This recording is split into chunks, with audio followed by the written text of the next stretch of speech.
შუა გაქანებული ვარჯიშია, ძნელი არის ჩვენ სწავლა-განათლებაში და დაიყვირა პიკეროლიო. პიკეროლი ხო იცი ახლა რაც დღეს ბავშვი რო იბადება უკვე იცის პიკეროლი რა არის ამ სფეროში. გავჩერდი უცბად. უგრეხელიძე შევხედე და რამოდენიმე როკ-ენ-როლი რა არის მეთქი. რა როკ-ენ-როლი მეთქი ხო არა. მე მომიწია მაგის დაჭერა და საიდან ხარო ის და კარგი ხარო. იციო ვინა ვარ რომ მე კი მეთქი კევინ გარნეტი და ჩემი ერთ-ერთი ფავორიტი მოთამაშე ხარ.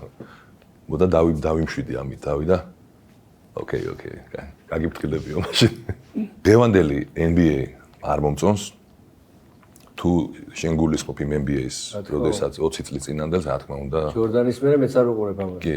აივერსონი, ჯორდანი. დღესდღეობით მე NBA-ს თამაშის ყურება მიჭირს. აი ჩამოთვალოთ ხუთეული, აბა შენი ფავორიტი ხუთეული ვინ არის? ნუ ლებრონი, კობი ბრაიანტი და ჯორდანი აუცილებლად უნდა იყოს ამ ხუთეულში. გავაყენებდი კევინ გარნეტს და შაკილ ონილს. დიდი ხანია მე შენ გიცნობ და ვაფასებ იმას, რომ რასაც აკეთებ, პირველ რიგში სწორი ინფორმაცია გადაგაქვს. ბევრმა არ იცის დღეს ვინ არის კოლია დერუგინი, ბევრმა არ იცის ახალ თაობაზე გეუბნება კოლია დერუგინის. ბევრმა არ იცის ვინ არის ნიკოლოზ კიტიშვილი, ბევრმა ისე ზოგი კალათბურთელი ბავშვები ისე ჩაგვილიან გვერდზე, არც იციან ვინები არიან.